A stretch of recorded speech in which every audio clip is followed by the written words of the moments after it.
नमस्कार, 22 जिले 22 खबर में स्वागत है आप सभी का। आपके साथ मैं हूं सोनल दहिया। खबरों की शुरुआत करेंगे अंबाला से खबर के साथ, जहां नगर निगम चुनाव में फैसले की घड़ी आ गई है।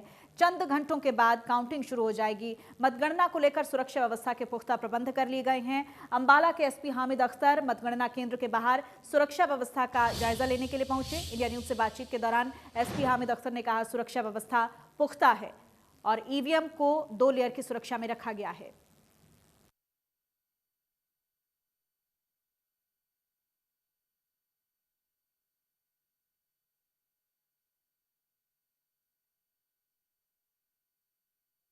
के लिए कल मतगणना होनी है, ऐसे में सुरक्षा की किस तरह की व्यवस्था की गई है। मेरे साथ खुद अम्बाला एसपी हामिद अख्तर जी है। सर, किस तरह की जो सुरक्षा की गई है? हम जो कल हमारी काउंटिंग होनी है, सारी फोर्स जो है हमने लगा रखी है। करीब 900 के करीब फोर्स जो है अम्बाला पुलिस लगी हुई है सुरक्षा के मद्देनजर। और जो काउंटिंग ये हमारा स्टेशन है, यहाँ पे हमने नाकेबंदी कर रखी है और 2 जगह मेन नाके लगाए हैं, जिसके आगे हम लोगों को नहीं आने देंगे। जो ऑथराइज्ड होंगे वही आएंगे, कैंडिडेट प्लस उनके जो एजेंट हैं उन लोगों को अलाउ कर रहे हैं।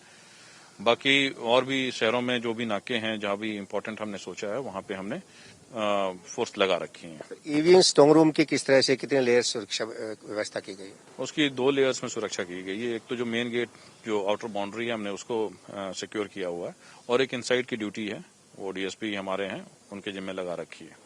सर, काफी समर्थक भी जो प्रत्याशी अलग उनके कल इकट्ठे होने की संभावना बनी रहती है। निश्चित रूप से जाहिर सी बात है वो लोग आएंगे, तो ऐसे लेकिन उन लोगों के लिए जो शांति व्यवस्था बनाए रखने के लिए किस तरह का प्रबंध किए गए? बेसिकली लोग तो आएंगे और जब जीत का अनाउंसमेंट होगा तो जश्न भी मनाएंगे। तो हम कांटेक्ट में हैं उन लोगों से भी जो कैंडिडेट हैं, और हमारी अपील भी रहेगी कि अगर जीत होती है या किसी की हार होती है तो संयम रख के उसको जश्न मनाएं अपना। और बाकी हमारी फोर्स जो है उनके साथ रहेगी इनकेस अगर वो प्रोसेशन के रूप में निकलते हैं, तो ताकि किसी भी अनटुवर्ड इंसिडेंट को रोका जा सके। सर, इंडिया न्यूज के लिए बात करें। Thank you sir. Thank you. तो ये थे एसपी अम्बाला हामिद अख्तर साहब, जिनका साफ कहना है कि कल की जो मतगणना के लिए सभी तैयारियां पूरी कर ली गई है। इसके साथ साथ जो मतगणना के लिए जो सुरक्षा व्यवस्था है उसको भी चाक चौबंद किया गया है। और जो ईवीएम है उसके अंदर जहां 2 लेयर्स की व्यवस्था की गई, वहां बाहर भी पूरी लगातार से सुरक्षा व्यवस्था चाक चौबंद की गई है। जगदीश तोमर के साथ अमर सिंह जानी, इंडिया न्यूज अम्बाला। और वहीं नगर निकाय चुनावों को लेकर रेवाड़ी नगर परिषद और धारूहेड़ा नगर पालिका चुनाव की मतगणना बुधवार सुबह रेवाड़ी के राजकीय महिला महाविद्यालय में होगी, जिसकी तैयारियां पूरी कर ली गई हैं। ईवीएम को 3 ड्यूटी मजिस्ट्रेट्स और पुलिस की कड़ी निगरानी में स्ट्रांग रूम्स में रखा गया है, जिनमें चेयरपर्सन और पार्षदों के भाग्य का फैसला बंद है। किसके सिर बंधेगा जीत का सेहरा, इसका फैसला जल्द होने वाला है। सुबह 8 बजे काउंटिंग स्टार्ट हो जाएगी और ये 7 राउंड में कंप्लीट होगी। यहाँ पर हमारी 31 मशीनें हैं चेयरमैन के लिए, और वार्ड मेंबर के लिए भी 31 ही मशीनें हैं। काउंटिंग के ईवीएम्स को लेकर काफ़ी अच्छे प्रबंध किए हुए हैं, कैमराज लगाए हुए हैं हमारा फोर्स का भी, और बिल्कुल बहुत बढ़िया प्रबंध है। इसमें किसी तरह की कोई कोताही नहीं बरती गई कि भाई कोई इसके साथ कुछ। उसकी तैयारी चली हुई है तैयारी, और शाम तक ये लगभग पूरी कर ली जाएगी। और वहीं सिंधु बॉर्डर पर किसानों का आंदोलन लगातार जारी है। सर्दी में हर कोई किसानों की मदद के लिए आगे आ रहा है। फिरोजपुर पंजाब के 2 युवक किसानों को गर्म कपड़े बांट रहे हैं। इस रिपोर्ट में देखिए। इस वक्त हम सिंधु बॉर्डर पर हैं और लगातार कृषि कानूनों के खिलाफ जो किसान हैं वो अपने आंदोलन पर हैं। और इस सब के बीच सबसे बड़ी बात ये कि लगातार जिस तरह से ठंड बढ़ रही है, तो ऐसे में जो किसान आंदोलन में जुटे हुए हैं उन्हें किसी तरह की तकलीफ ना हो, उसकी तमाम व्यवस्थाएं की गई है। इस वक्त मेरे साथ 2 युवा भी हैं जो इस वक्त इस किसान आंदोलन में सहयोग कर रहे हैं। आप लोग किस तरह का सहयोग कर रहे हो, कहाँ से हैं आप लोग? हम फिरोजपुर डिस्ट्रिक्ट से आए हैं, पंजाब से।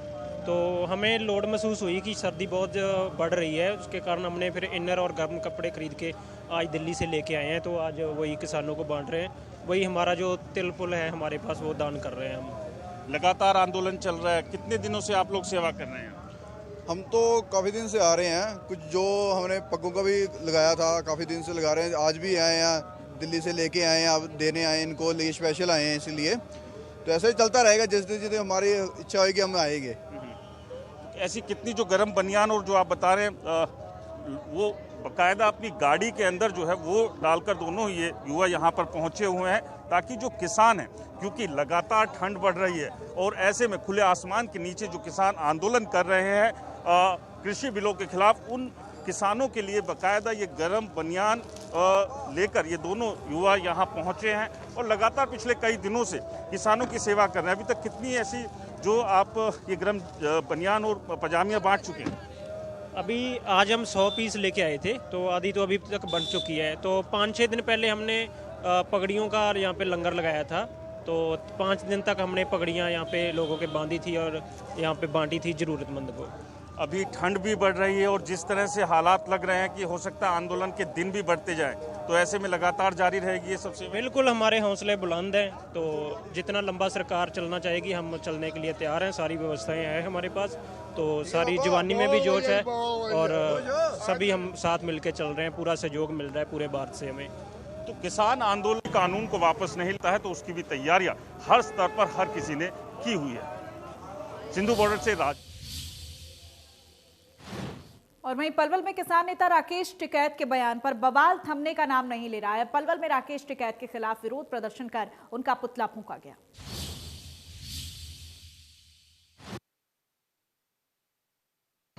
पलवल किसान आंदोलन में राकेश टिकैत द्वारा अभद्र टिप्पणी करने पर ब्राह्मणों के पक्ष में पूर्व विधायक कहर सिंह रावत भी आ गए हैं। वहीं उन्होंने राकेश टिकैत द्वारा जो टिप्पणी की गई थी उसका आज खुलकर विरोध किया। उन्होंने कहा है कि इस टिप्पणी से किसी भी समाज व जातिवाद पर विशेष टिप्पणी ना करें, क्योंकि ऐसे किसी भी बिरादरी पर आहत होता है। उन्होंने कहा है कि अगर राजनीति करनी है तो किसानों की राजनीति करें और ऐसा टिप्पणी करना किसी मुख्यमंत्री, विधायक व सांसद और प्रधानमंत्री को भी शोभा नहीं देता है। इस पक्ष में आज उन्होंने पलवल के विश्राम गृह में प्रेस वार्ता की और बीते दिन ब्राह्मणों ने इसका विरोध भी किया था। वहीं राकेश टिकैत का पलवल के आगरा चौक पर पुतला फूंककर उन्होंने विरोध प्रकट किया, परंतु अभी तक राकेश टिकैत की ना तो कोई माफ़ीनामा सामने आया है, न ही उन्होंने कोई पलवल में जब आकर ब्राह्मणों से माफ़ी मांगी है।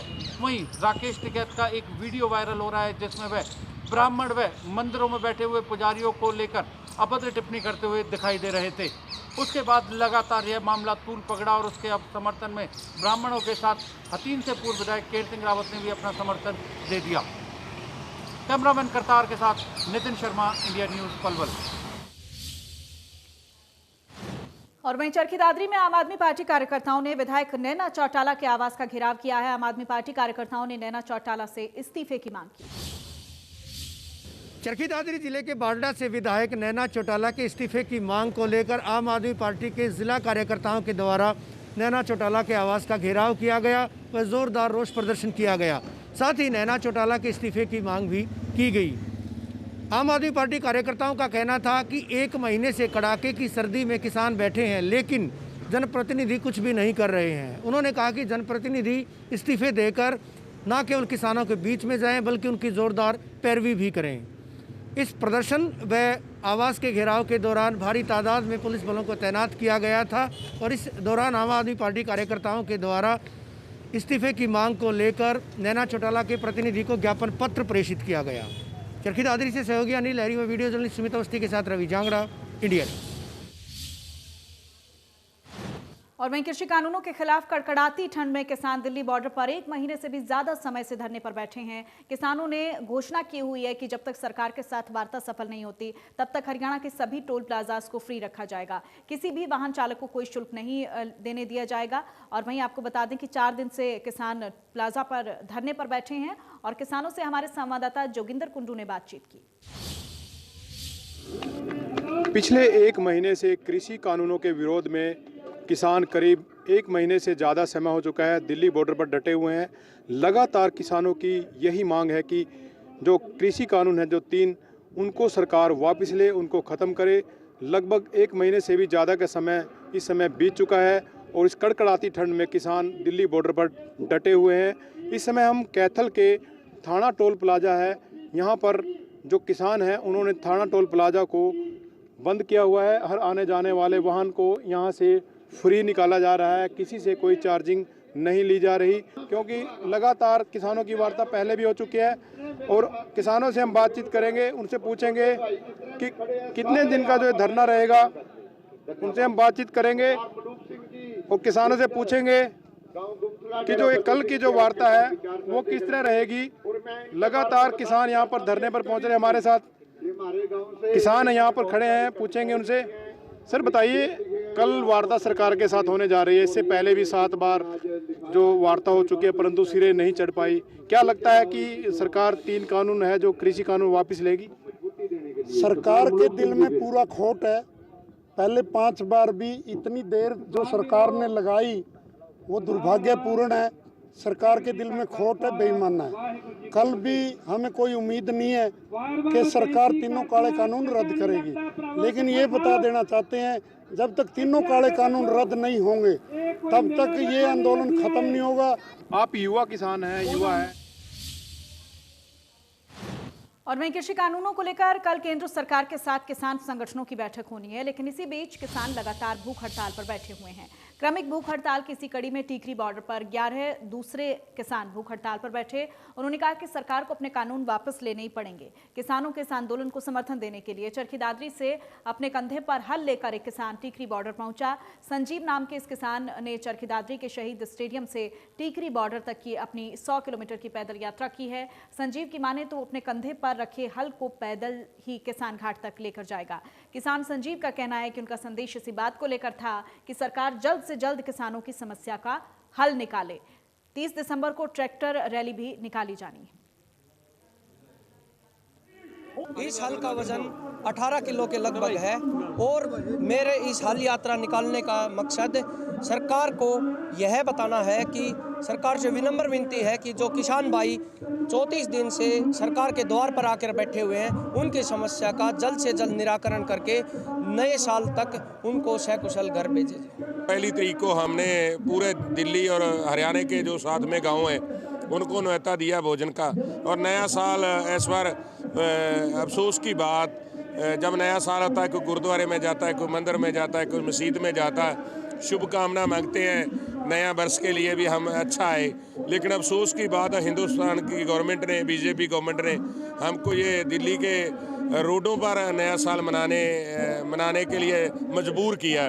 तो कोई बात नहीं, वाहिगुरू की मर्जी है, तो हम खुशी से मनाएंगे और एजिटेशन जो संघर्ष लड़ रहे हैं उसको और क्या करेंगे, क्योंकि ये हम अपने हक लेकर ही जाएंगे।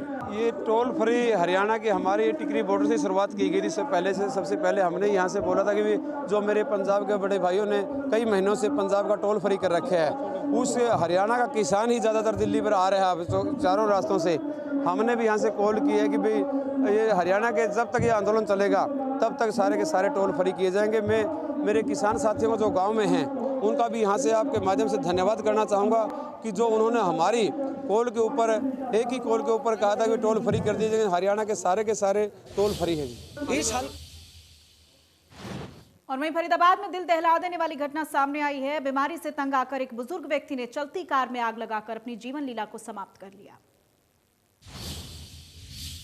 फरीदाबाद में एक 65 वर्षीय बुजुर्ग व्यक्ति ने अपनी ही कार में आग लगाकर जीवन लीला समाप्त कर ली। बताया जा रहा है कि बुजुर्ग व्यक्ति पिछले काफ़ी दिनों से बीमारी से तंग था। पुलिस की तरफ से जांच में एक सुसाइड नोट भी सामने आया है। फिलहाल बुजुर्ग व्यक्ति की डेड बॉडी को सरकारी अस्पताल में पोस्टमार्टम के लिए भिजवा दिया गया है और पुलिस इस बात को लेकर जाँच कर रही है कि आग के लगाने के क्या कारण थे और उसके पीछे क्या क्या और वजह रही। अभी परिजनों से बात करने के बाद में पुलिस पूरी तरह से खुलासा कर पाएगी कि आखिर जीवन लीला जो समाप्त बुजुर्ग व्यक्ति ने की है उसके पीछे बीमारी एक वजह है या इसके पीछे कोई और भी वजह हो सकती है। चूँकि 65 वर्षीय जो सुरेश है उसकी जो पहचान वो सेक्टर 29 का रहने वाले थे और इसके साथ साथ में अभी परिजनों से पुलिस पूछताछ करने के बाद ही ये जाँच में पता पाएगी कि आखिर बुजुर्ग व्यक्ति की मौत किस तरह से हुई है। फरीदाबाद से देवेंद्र कौशिक, इंडिया न्यूज़। और वहीं फरीदाबाद के भट्टू इलाके में घरेलू विवाद के चलते एक विवाहिता ने अपने 2 बच्चों के साथ आत्महत्या कर ली।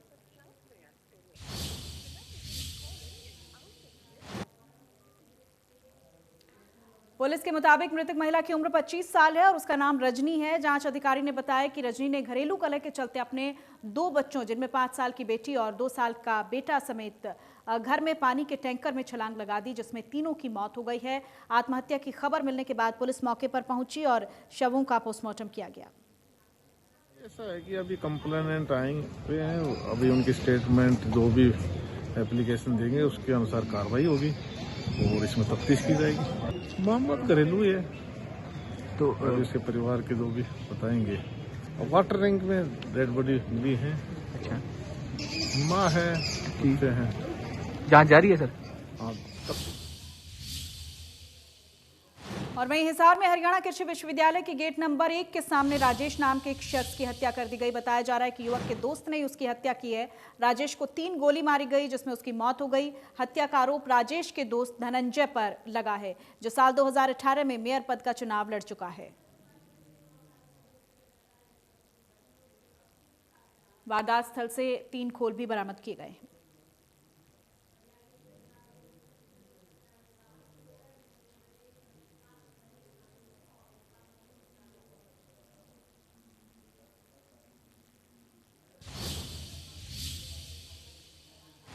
और वहीं करनाल में चोरों का आतंक थमने का नाम नहीं ले रहा है। चोरों ने एक दुकान और ऑफिस में चोरी की वारदात को अंजाम दिया है।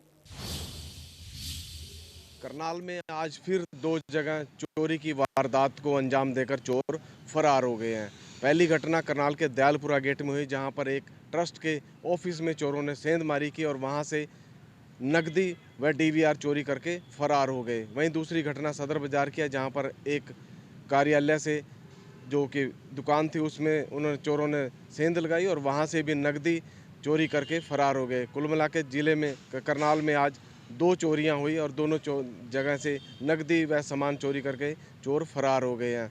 पुलिस मौके पर पहुंची और पुलिस ने केस दर्ज करके जांच शुरू कर दिया है। वहीं कहीं ना कहीं इन चोरियों के बढ़ते चलन से आम जनता भी कहीं ना कहीं भय है, दुकानदारों में रोष है कि हर रोज़ दुकानों में या घरों में चोरी की वारदात को अंजाम देकर चोर फरार हो जाते हैं, परंतु पुलिस हाथ पर हाथ धरे बैठी रहती है। फिलहाल सभी ने कहा कि चोरों को जल्दी से पकड़ने का पुलिस प्रयास करे। करनाल से कैसे आ रही है, इंडिया न्यूज़। और वहीं यमुनानगर में पहली कक्षा से 12वीं कक्षा तक के विद्यार्थियों को सक्षम बनाने की कोशिश जारी है, जिसको लेकर शिक्षा विभाग ने एक रिव्यू मीटिंग की।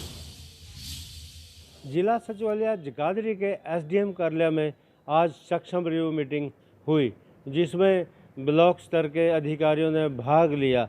जानकारी देते हुए एसडीएम दर्शन बिश्नोई ने बताया क्योंकि कोविड काल चल रहा है, क्योंकि इस समय बच्चे तो स्कूल नहीं आ रहे हैं, लेकिन उनकी ऑनलाइन पढ़ाई जारी है और जो बच्चे हैं किस क्लास में पढ़ते हैं और उनका कैलिबर उनके लायक है या नहीं है, इस चीज़ की जानकारी एकत्रित की जा रही है। तो इसमें जो ब्लॉक स्तर के अधिकारी हैं वो अपने अपने जो स्कूलों की जानकारियां देते हैं। उन्होंने कहा कि इस समय 40,500 बच्चे जो हैं वो शिक्षा ग्रहण कर रहे हैं और उनकी जो शिक्षा जो भी स्टैंडर्ड है पहली से लेकर 12वीं तक का, वो जिस भी स्टैंडर्ड में वो पढ़ रहे हैं क्या कैलिबर उस लायक है या नहीं, ये आंका जाता है। इसके अलावा उनका टेस्ट भी लिया जाता है।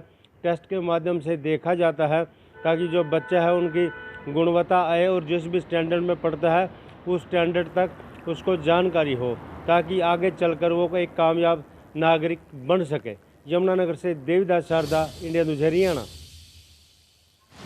और वहीं भिवानी के नेहरू पार्क में प्रधानमंत्री आवास योजना के तहत पास हुए मकानों की राशि न मिलने पर लोगों ने प्रदर्शन किया है।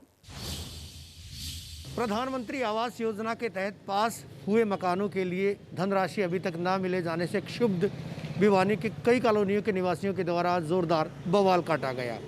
स्थानीय नेहरू पार्क में तमाम कॉलोनियों के लोग एकत्रित हुए और वहां से लघु सचिवालय के लिए निकले। इन लोगों का साफ तौर पर कहना था कि 1 साल हो चुका है प्रधानमंत्री आवास योजना के तहत उनके मकान बनाने के लिए धनराशि को स्वीकृत हुए, लेकिन अभी तक उसको आवंटित नहीं किया जा रहा है। कड़ाके की ठंड, भीषण सर्दी के बावजूद जिस तरह से लोगों को बाहर खुले में रहने पर मजबूर होना पड़ रहा है, उसके पीछे कहीं ना कहीं प्रशासनिक लापरवाही व हिला हवाली भी सामने आ रही है, ऐसा इन कॉलोनी के लोगों का आरोप था। अब उन्होंने कहा कि अगर उनकी धनराशि आवंटित नहीं की गई तो आने वाले कुछ दिनों के बाद डीसी कार्यालय के बाहर अपने बच्चों के साथ वो अनिश्चितकालीन धरना देंगे।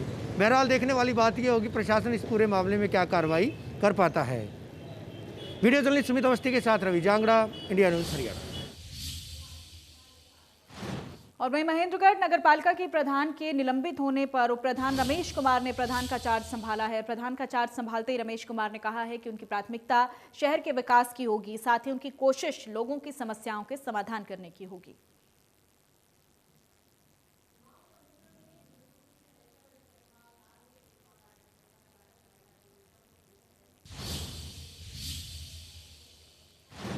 और वहीं कृषि कानून के विरोध में आंदोलन पर बैठे सिरसा के किसान इस बार नए साल नए ढंग से मनाने की प्लानिंग कर रहे हैं।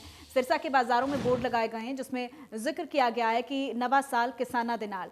किसानों ने आह्वान किया है कि सिरसा के सुभाष चौक पर 31 दिसंबर को रात को कार्यक्रम आयोजित करेंगे। शहर के लोग किसानों के साथ जश्न मनाएंगे।